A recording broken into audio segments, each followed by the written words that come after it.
यहाँ दी गई जानकारी ज्योतिष पर आधारित है तथा केवल सूचना के लिए दी जा रही है। TV9 डिजिटल इसकी पुष्टि नहीं करता है। यहाँ बताए गए किसी भी उपाय को करने से पहले संबंधित विषय के एक्सपर्ट से निजी तौर पर सलाह अवश्य लें।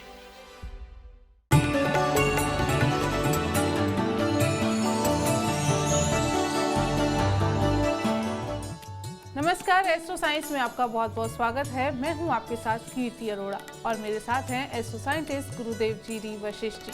सर, आपका बहुत बहुत स्वागत है। दाता खुशियां दे, माता रानी सदा सुखी रखे। अभी सावन का महीना चल रहा है। सावन में रोज सुबह शिव जी की पूजा करेंगे तो लाभ मिलेगा, शांति मिलेगी। ऐसे में आइए आपको बताते हैं कि सावन के महीने में भगवान शंकर की उपासना करते समय आपको किन बातों का ध्यान रखना चाहिए। साथ ही जानेंगे कि भगवान शिव को क्या चढ़ाने से लाभ होगा और क्या चढ़ाने से आपको नुकसान हो सकता है। इसके साथ साथ आपके राशि के पूरे दिन का हाल भी हम जानेंगे। गुरुदेव, सबसे पहले हम जानेंगे भगवान शिव का जलाभिषेक किया जाता है, क्यों किया जाता है और इसके पीछे क्या साइंस है और भगवान शिव का जलाभिषेक कैसे किया जा सकता है। बेटा, परमात्मा शिव का, शिवलिंग का जो हम जलाभिषेक करते हैं, जैसे एक हमारे यहाँ पर प्रथा है सूर्य को जल देने की। सूर्य को जल दे करके क्या मिलता है? सूर्य को जल लाल गुलाब, लाल गेरू या गुड़ शक्कर, ये थोड़ी सी जल के अंदर डाल के जब हम सूर्य को जल देते हैं तो हम ऐसे ऊपर करके जल देते हैं ताकि हमारे सामने से धार जाए और सूर्य की किरणें सीधी उसके ऊपर पड़े और उनमें से वो जो सातों रंग बह रहे हैं, सूर्य के साथ में आ रहे हैं, वो पानी में से होकर के जब हमारे मस्तक के एरिया के ऊपर आकर के टकराते हैं तो ऊर्जा अंदर जाती है। तो सातों ग्रह अच्छे होते हैं। राहु केतु ग्रह नहीं है, ठीक है? तो बाकी सातों ग्रहों की ऊर्जा हमारे अंदर जाती है।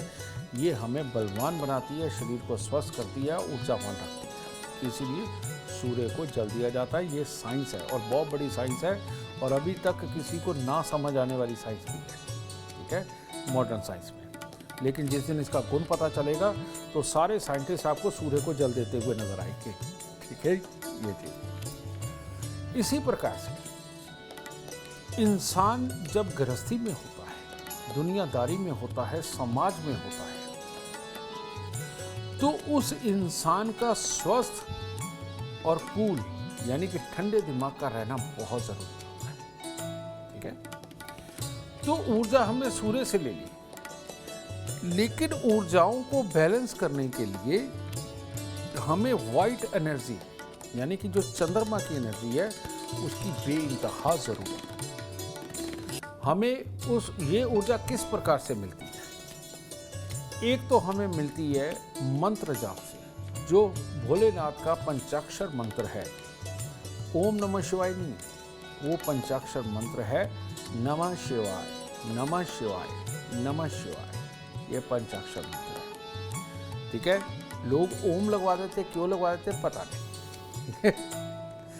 तो पंचाक्षर बहुत शांति देता है और जो इंसान दिन के अंदर समय समय पे नमः शिवाय, जिसका कि कोई समय नहीं, रात्रि में भी दिन में भी किया जा सकता है, इसका जाप करके चलता है, वो अपने मन को बल देता है, श्वासों को बल देता है, नींद अच्छी आती है और ऐसा इंसान ठंडे दिमाग से ही हर फैसले लेता है जो नमः शिवाय का जाप करता है।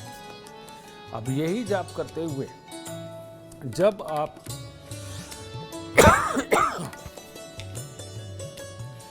यही जाप करते हुए जब आप पानी के अंदर थोड़ा सा दूध मिला करके जब आप भोलेनाथ को अर्पित करते हैं, शेक करते हैं, और ये एक समय होता सुबह का, उस वक्त करते हैं, तो आपके ऑरा मंडल के अंदर जितनी हलचल मची हुई होती है, ये एनर्जियां आपस में ऊपर नीचे उथल पुथल कर रही होती हैं, समझिए, उस वक्त इनको ये बैलेंस कर देता है, अंदर से हलचल खत्म कर देता है।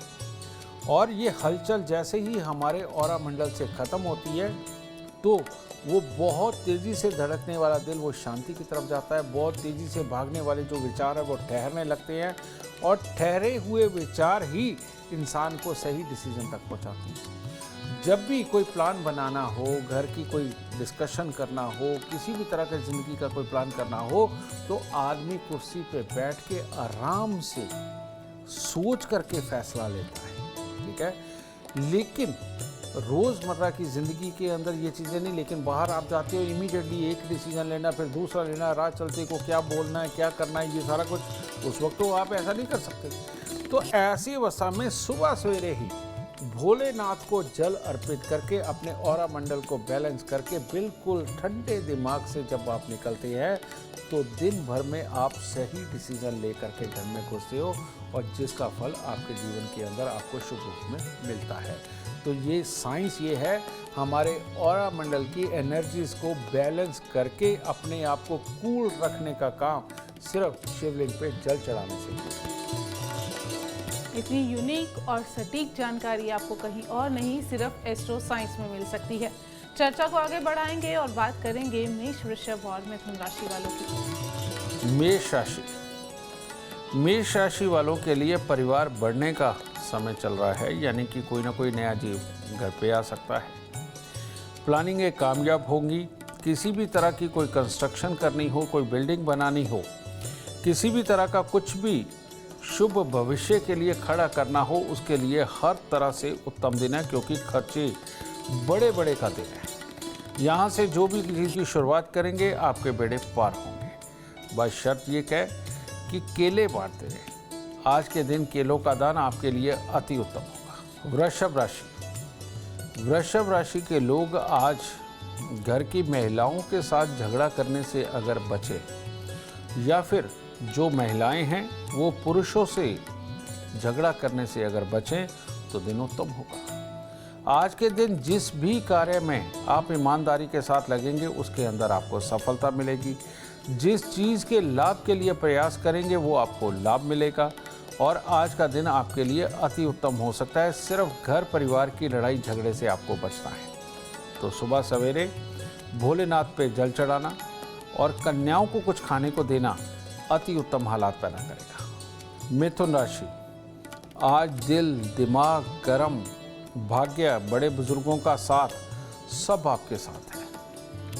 तो इसीलिए आप डिसाइड करिए कि आज के दिन आपको किस खास कार्य को करना है। आज का दिन बेकार में गंवाना आपके लिए अच्छा नहीं होगा। आज के दिन कोई खास कार्य चुन के अगर आप करते हैं तो आपको बहुत ही अच्छे लाभ मिलने वाले हैं। और ख़ास तौर पे अगर आज आप माता रानी का नाम लेकर के दिन की शुरुआत करते हैं, गाय को खुश करके यानी गाय को कोई चारा वगैरह डाल के दिन की शुरुआत करते हैं, तो दिन अति उत्तम होगा। गुरुदेव, भगवान शिव के अभिषेक के बारे में तो आपने बता दिया, पर भगवान शिव को क्या क्या अर्पित किया जा सकता है, अब इसके बारे में बताएं। बेटा, भगवान शिव को सब कुछ अर्पित किया जा सकता है। अभी देखो मैंने क्या कहा कि 7 के 7 ग्रहों की ऊर्जा को की अनुकूलता पाने के लिए हम जलाभिषेक करते हैं भोलेनाथ में, ठीक है। लेकिन 7 के 7 ग्रहों की कभी भी ऊर्जा बढ़ जाती है, कभी भी ऊर्जा घट जाती है। बढ़ी हुई ऊर्जा दूसरे ग्रह को डिस्टर्ब करती है, ठीक है। तो इसीलिए हमारे यहाँ पर भोलेनाथ को अलग अलग समय के अंदर अलग अलग चीज़ें अर्पित करने को कहा जाता है। अब रोज़ बेलपत्र अर्पित नहीं करते, रोज़ धतूरा अर्पित नहीं करते, रोज़ आप आके के पत्ते या फूल अर्पित नहीं करते, रोज़ उनको, ठीक है, आप पंचामृत कर देते हैं, वो बात अलग है, स्नान करवा देते हैं, फूल अर्पित लगभग कर देते हैं। तो ये सारी चीज़ें अर्पित की जा सकती हैं। हर तरह की मिठाई, हर तरह का जो पौष्टिक खान पान जो हम भी खाते हैं, जो भी एक इंसान खाने से स्वस्थ रह सकता है, वो सब कुछ भोलेनाथ को अर्पित किया जाता है। लेकिन कैसे? एक स्वस्थ इंसान, जितनी भी स्वस्थ खाने की चीज़ें होती हैं, मिष्ठान जितने होते हैं, वो अगर भोलेनाथ को अर्पित करता रहे और प्रसाद के रूप में ग्रहण करता रहे, तो आदमी स्वस्थ रहता है। एक बीमार इंसान अगर भोलेनाथ को भांग के पत्ते अर्पित करता रहे, समझे, तो उसकी बीमारी ठीक होती है। और बहुत सारी जो खराब मौसम होते हैं, जैसे सावन के अंदर बहुत सारे कीट पतंगे उठते हैं, समझिए ना। भोलेनाथ तो वैसे भी मशहूर है, कहते हैं जिन भी, भूत भी, पिशाच भी, प्रेत भी, सारे ही इनके सेना में है, बारात में है। तो वो इसीलिए जब भोलेनाथ बरसते हैं, यानी कि बादलों के रूप में, पानी के रूप में जब बरसते हैं, तो इनके प्रजनन का समय आता है, इनके बढ़ने का समय आता है। तो इन्हीं को कहा गया है भूत प्रेत सारा कुछ, ठीक है। जब ये बढ़ते हैं तो इस वक्त सावन के अंदर, और ख़ास तौर पे शिवरात्रि पे, तो बेटा ये बदलते मौसम, जब ये वाला एक खास मौसम जब प्रजनन का होता है, और आगे जब भरी सर्दी आएगी तब उनको भांग, धतूरा, होंगे आकड़ा, ये सब, और बेलपत्र, ये सब अर्पित किए। रियलिटी में ये वैद्य आचार्य बहुत अच्छी तरह से जानते हैं कि ये सिर्फ चढ़ाने के लिए नहीं होते, इनको चढ़ा करके, इनको किस तरह से सिर्फ शिवलिंग को छुआ करके लेकर के आना होता है, और ला करके इनका प्रयोग किस तरह से करना होता है, ये एक बहुत अच्छे वैद्य आचार्य बता सकते हैं, समझिए ना। और जो कि पहले करते भी रहे हैं, आज की डेट में भी वैद्यों को पता है कि ये धतूरे का कहाँ इस्तेमाल करना है, भांग का कहाँ इस्तेमाल करना है, आकड़े के पौधे का इस्तेमाल कहाँ करना है, समझिए, बेलपत्र का इस्तेमाल कहाँ करना है। बेलपत्र और बेल आप खाते हैं तो अंदर ठंडक जाती है ना। जितनी मुंह की गर्मी, पेट की गर्मी सब निकाल के बाहर फेंक देता है ना। और बेलपत्र हमारी नसों को मजबूत करने के लिए इतना जबरदस्त औषधि है, और हमारे सारे शरीर के अंदर नसें ही तो है, ठीक है, मसल्स है और नसें है, तो उनको बल प्रदान करने के लिए बेलपत्र बहुत ही अच्छी औषधि के रूप में आता है। पर ये मैं आपको नहीं कहूँगा कि कैसे खाओ, ये जिसका काम उसी को साझे। अगर ये एक बहुत अच्छे वैद्य आचार्य ही आपको बताए तो वो उत्तम होगा। तो शिवलिंग के ऊपर ये सारी चीज़ें समय अनुसार चढ़ाई जाती हैं। स्वस्थ इंसान को मिष्ठान या जलाभिषेक ही करना चाहिए, और बीमार इंसान ये सारी चीज़ें हो या बीमारी ना हो, उसको अनुकूलता खराब मौसम के अंदर बना के रखने के लिए ये सारी चीज़ें जो नशे वाली है ये चढ़ती है, और ये प्रयोग होता है, और ये वैद्य इसकी दवाई बना करके आपको दे सकता है, ये आपको बता सकता है कि कितनी मात्रा के अंदर कब प्रयोग करना है, तो ये उनसे पूछ के ही किया। बहुत खूब चर्चा को अब आगे बढ़ाएंगे और बात करेंगे कर्क, सिंह और कन्या राशि वालों की। कर्क राशि वालों के लिए थोड़ा अटपटा दिन है, तो इसीलिए आज बड़े बड़े काम करना, बड़ी बड़ी प्लानिंग करना, फौरन जाने की कोई स्कीम बनाना आपके लिए उत्तम नहीं है। तो इसीलिए इन सब चीज़ों से बच के अगर नॉर्मल कामों के अंदर आप दिन गुजारते हैं, जिनके अंदर कोई बहुत बड़े खर्चे ना हो और कोई बहुत बड़े पैसे की डील ना हो, वो तो आपके लिए उत्तम रहेगा, वरना नुकसान के हालात उत्पन्न हो सकते हैं। इसीलिए इससे बच के चलें। आज के दिन थोड़ी सी उड़द साबुत, सरसों का तेल किसी भी प्रकार का मंदिर में अर्पित करके पंडित जी के पांव हाथ लगाकर आशीर्वाद लेकर के दिन की शुरुआत करें, तब दिन उत्तम होगा। सिंह राशि वालों का दिन तो उत्तम है, हर तरह से कार्य सिद्धि भी है, लेकिन कोई ना कोई दुर्घटना का योग बन सकता है, लड़ाई झगड़े का योग बन सकता है, ससुराल वालों के साथ बिगड़ने के हालात बन सकते हैं। लेकिन अगर आज ससुराल वालों के साथ बिगाड़े तो सारे काम वैसे ही खराब होने वाले हैं। तो इसीलिए कुछ बातों को इग्नोर करके अपने मन के अंदर उठ रही भावनाओं को कंट्रोल करके अगर दिन की शुरुआत करेंगे, तब आपके लिए दिन उत्तम होगा। थोड़े से खोए के पेड़े अगर आप बच्चों में बांट देंगे या मंदिर चढ़ा देंगे तो आपके दिन की शुभता बढ़ेगी। कन्या राशि वाले अगर आज बड़े बड़े खर्चों से बचें तो आपके लिए उत्तम होगा। दिखावे वाले खर्चों से बचें और उत्तम होगा, और अपने प्रेमी या प्रेमिका को खुश करने से, उसके ऊपर बड़ा खर्चा करने से बचे तो आपके लिए दिन शुभ होगा। आमतौर पर बाकी लोगों के लिए हर तरह से उत्तम दिन है और हर तरह से कामयाबी भरा दिन भी है, लेकिन मेहनत आम दिनों के मुकाबले कुछ ज़्यादा रहेगी। तो आज के दिन हो सके तो थोड़ा सा चावल, थोड़ी सी मिश्री, थोड़ा सा दूध मंदिर में अर्पित करके तब दिन की शुरुआत करें, दिन उत्तम होगा। गुरुदेव, भगवान शिव को क्या चढ़ाया जाए इसके बारे में तो आपने बता दिया, अब भगवान शिव को क्या बिल्कुल नहीं चढ़ाना चाहिए, इसके बारे में दर्शकों को बताएं। भगवान शिव ये वो हैं जो भस्मासुर को भी वरदान देकर के आनंदित होते हैं। वो बात अलग है कि बाद में मुसीबत स्वयं झेलते हैं, ठीक है। तो ये तो भोले हैं।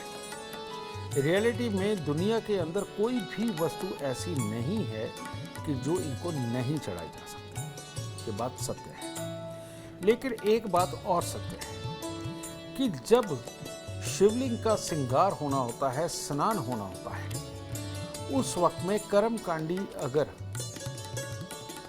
पंडित जी वो अपनी पूरी दिनचर्या का निर्वहन करते हैं, उस वक्त में उनको सजाते हैं, नहलाते हैं, धुलाते हैं, वो सबसे उत्तम है। आप देखेंगे कि शिवलिंग के ऊपर खास तौर पे एक स्टैंड होता है। स्टैंड के ऊपर तांबे का एक लोटा लगा होता है, मटका होता है, उसके अंदर जल डाला जाता है। तो ज़्यादातर अगर आप कर सकते कोशिश करें कि कभी भी डायरेक्ट जलाभिषेक ना करें, या थोड़ा सा किया और बाकी सारा पानी आप उस मटके के अंदर डालें, ठीक है। और उसका भी कारण क्या है, थोड़ा थोड़ा जल वो टपकता हुआ अनुकूलता देता है ना? क्योंकि सारा दिन आप अगर पानी के बहाव में रहेंगे तो थोड़ी देर अगर पानी में रहना आपको स्थिर करता है, लेकिन बहुत ज़्यादा देर पानी के अंदर रहना, बहते जल के अंदर रहना, आपके अंदर एक उतावलापन भी पैदा करता है। और इतना ज़्यादा उतावलापन कि उसके बाद सुस्ती आती है। जब पानी से आप निकलते तो सुस्ती आती है, नींद आती है। तो इसी चीज़ को सोच करके थोड़ी देर के लिए थोड़ा सा जलाभिषेक करना ये उचित माना जाता है। उसके बाद वो लोटे के अंदर आप जल डालें, ठीक है, वहाँ से बूंद बूंद करके शिवलिंग पे आता रहे, वो ज़्यादा उत्तम है। कोशिश ये करें कि प्रणाम करें, सब कुछ करें, शिवलिंग को बार बार हाथ ना लगाएं। और औरतों के लिए, लड़कियों के लिए ये सख्त वर्जित भी है, लेकिन आजकल इन चीज़ों का ख्याल नहीं रखा जाता। तो बेटा शिवलिंग को ज़्यादा छुएं नहीं, यही एक वर्जित है। आप जलाभिषेक करके बाद में बाकी का पानी आप अंदर लोटे के अंदर डालें, मटके के अंदर डालें, उससे थोड़ा थोड़ा करके वो जलाभिषेक होता रहे, वो सबसे उत्तम है। इतनी यूनिक जानकारी आपको कहीं और नहीं, सिर्फ एस्ट्रो साइंस में मिल सकती है। चर्चा को आगे बढ़ाएंगे और बात करेंगे तुला, वृश्चिक और धनु राशि वालों की। तुला राशि, तुला राशि के लोग अगर आज कंफ्यूजन में नहीं पड़ेंगे और हर वक्त दो दो जनों से, तीन तीन जनों से सलाह लेकर के अपने आप को कंफ्यूज नहीं करेंगे तो उत्तम होगा। एक अच्छे इंसान से सलाह लें और अपनी विल को इकट्ठा करके कार्य को कर दें, आपके लिए कुछ भी बुरा नहीं होगा।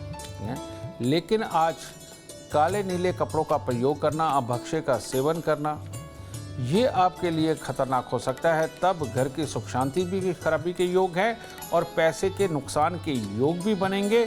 और आपको पता चलेगा कि जल्दबाजी के अंदर, उतावलेपन के अंदर आप कितनी गलती कर बैठे हैं।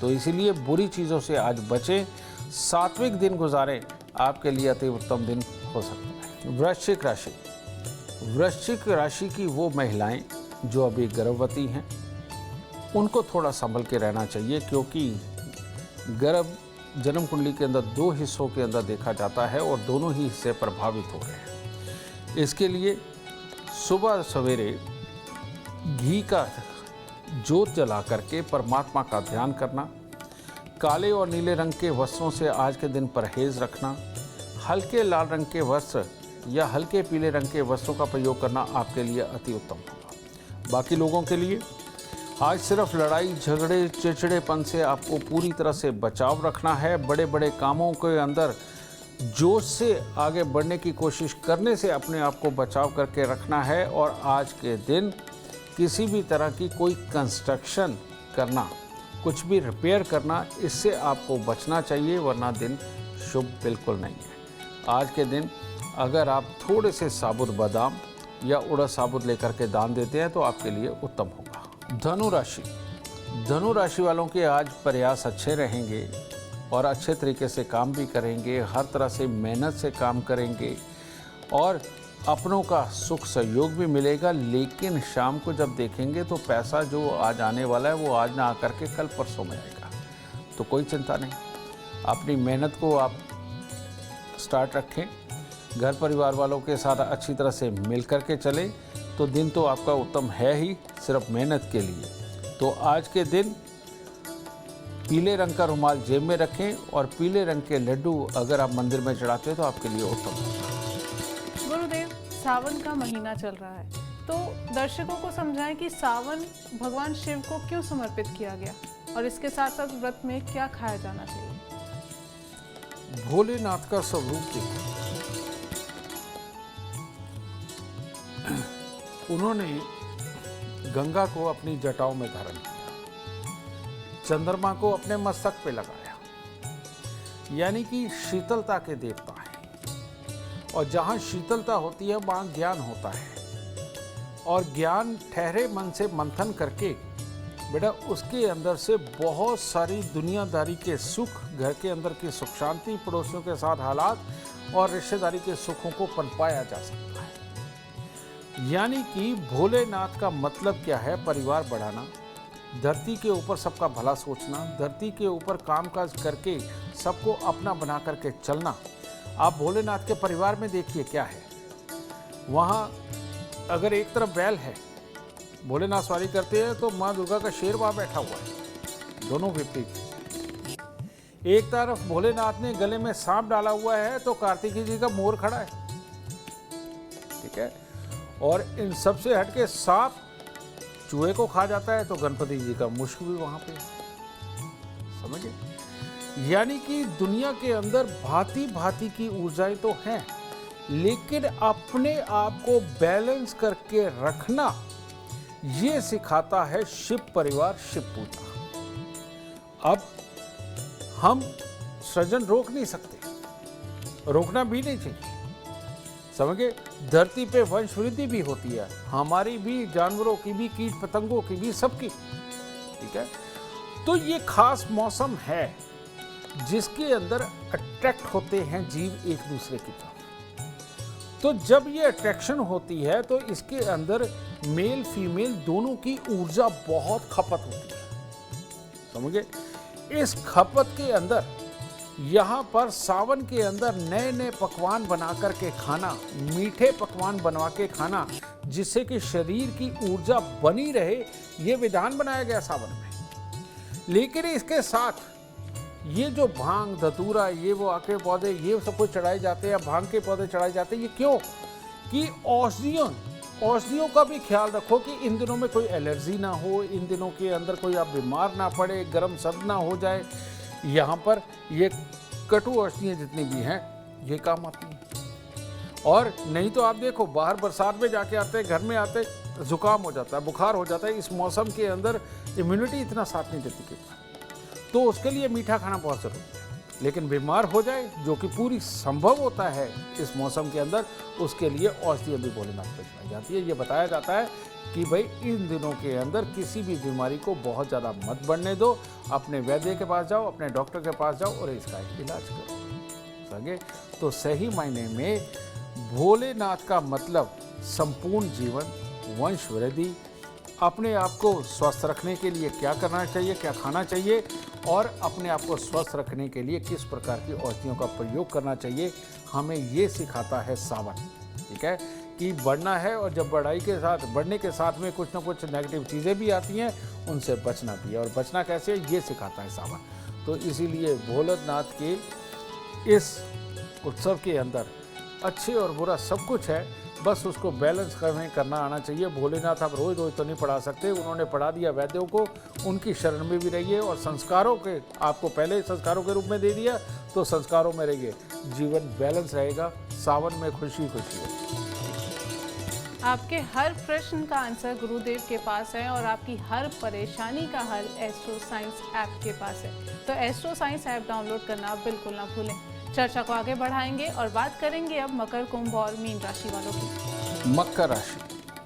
मकर राशि वालों के लिए, माँ के लिए और मामा परिवार के लिए आज दिन कुछ खास शुभ नहीं है। बाकी हर तरह से अपने किए गए प्रयासों के अंदर आपको सफलता मिलेगी। कोई भी कार्य करें, यार दोस्तों की मदद करें, खुशी मनानी हो, हर तरह से उत्तम है। लेकिन अगर मकर राशि के वो लोग जो किसी को तंग करने के लिए या किसी से बदला लेने के लिए जो प्लानिंग करने वाले हैं उनकी प्लानिंग 100% फेल होने वाली है, उनकी पोल खुलने वाली है।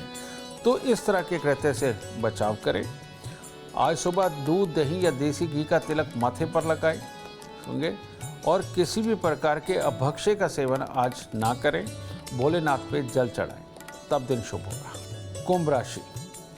कुंभ राशि के लोग जो भी काम बहुत सीरियस होकर के, प्लानिंग बना करके, एक दूसरे से सलाह करके जो कार्य करने वाले, उन सब के अंदर सफलता मिलने वाली है। इसके साथ आज आपकी मेहनत में कोई कमी नहीं, प्लानिंग में कोई कमी नहीं। तो हर तरह से बढ़िया दिन है कमाई के लिए, कमाई के साधनों के लिए, घर परिवार के लिए, रिश्तों को चलाने के लिए, किसी का डिसीजन देने के लिए हर तरह से उत्तम दिन है आज।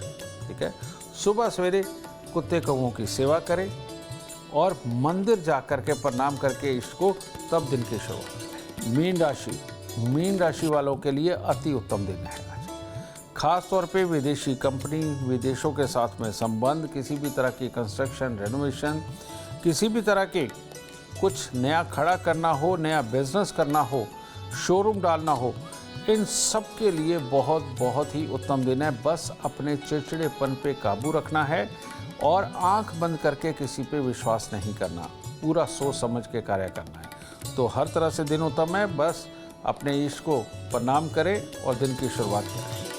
गुरुदेव, शुभ फल मिले, सौभाग्य की प्राप्ति हो, तो इसके लिए भगवान शिव को कैसे प्रसन्न किया जा सकता है? सावन का महीना है, तो कोई खास उपाय? बेटा, वैसे तो सावन के महीने के अंदर कांवड़ यात्रा भी निकलती है, यात्राएं करते हैं लोग, उत्तम है। जिसने बनाया होगा कुछ सोच के बनाया होगा। लेकिन रियलिटी के अंदर सावन के महीने के अंदर जो ब्याता जोड़े होते हैं और जो जवान उम्र के बच्चे होते हैं, बेटा इनका जोश तो ठहरने से वैसे नहीं ठहरना, ये तो कुदरती चीज़ है। रियलिटी में जो छोटे बच्चे हैं और जो इस उम्र के पड़ाव को पार कर रहे हैं कि गृहस्थी हो चुके हैं, इन लोगों को सावन के महीनों के अंदर सच में अपने पूरी तरह से श्रद्धा सुवन भोलेनाथ को अर्पित करना चाहिए। इन लोगों को रोज भोलेनाथ पे जल चढ़ाना चाहिए, रोज मिष्ठान फूल मंदिर के अंदर अर्पित करने चाहिए। हर इन दिनों के अंदर खास तौर पे अपने मन को काबू में रखना, गुस्सा ना करना। कारण ये कि ये मौसम ही ऐसा होता है जो इंसान के अंदर बहुत जोश पाता है। ठीक है, तो ऐसी अवस्था में अपनी भावनाओं पे काबू रखना और ज्ञान की बातें करना, संस्कारों की चर्चा करना, समझिए, और मंदिर जरूर जाना इन दिनों के अंदर ये ज़रूर होना चाहिए। इससे लाभ क्या होता है? समाज के अंदर एकजुटता बढ़ती है, समाज अपने रिश्तेदारी के अंदर अच्छे हालात पैदा होते हैं। जब आप दूसरों के भले की बात करते हैं, कोई दान पुण्य के अंदर अगर आप जाते हैं तो मन को बल मिलता है, आपको लगता है मन के साथ परमात्मा है, और जब मन के साथ परमात्मा महसूस होता है तो इंसान असंभव कामों को भी संभव कर देता है। तो अगर इस मौसम के अंदर कुछ अर्पित करना है तो अपने शुद्ध भाव, अपने शुद्ध आचरण ये परमात्मा को अर्पित करें, साथ में फल फूल के मिठाइयों के साथ में करें। ठीक है, ये आपके नसीब को और दर और बढ़ाएगा, आपको ज्ञान देगा, आपके बच्चों को ज्ञान देगा, आपको संस्कार देगा। उन संस्कारों के रास्ते में चलते हुए अपने बच्चे जिंदगी के अंदर एक अच्छी मानसिकता के साथ अच्छी पढ़ाई लिखाई करते हुए जीवन के अंदर तरक्कियां पाएंगे। सावन के अंदर ये ऊर्जाओं को बहुत ही सहज प्राप्त किया जा सकता है मंदिर में भोलेनाथ के दर्शन के साथ, अभिषेक के साथ में और फल फूल अर्पित करने के साथ। उम्मीद करते हैं आपको आज का एपिसोड अच्छा लगा हो और गुरुदेव की बताई बातें आपके काम बना दे। अगर आप जीवन में सफलता चाहते हैं, अपार धन और लाभ चाहते हैं, तो गुरुदेव के बताए उपाय जरूर करें। उम्मीद करते हैं आपको आज का एपिसोड पसंद आया होगा। कल आपके सामने लेकर आएंगे एक और विषय जो आपकी कॉम्प्लिकेटेड लाइफ को बना देगा आसान और खुशियों से भरपूर। अगर आप हमारे गुरुदेव से मिलना चाहते हैं या पर्सनली उनसे बातचीत करना चाहते हैं तो आप हमें कॉल कर सकते हैं। हमारा नंबर है 9999900522। आप भी जीवन में सुख समृद्धि और खुशहाली चाहते हैं और चाहते हैं कि आपके दुखों का हमेशा हमेशा के लिए अंत हो जाए, इसके लिए एस्ट्रो साइंस ऐप डाउनलोड करना बिल्कुल ना भूलें। फिलहाल समय हो गया है आपसे इजाजत लेने का। आप बने रहें हमारे साथ और हमारे एस्ट्रो साइंटिस्ट गुरुदेव जी डी वशिष्ठ जी के साथ देखना ना भूलें एस्ट्रो साइंस रोजाना सुबह 8 बजे। नमस्कार।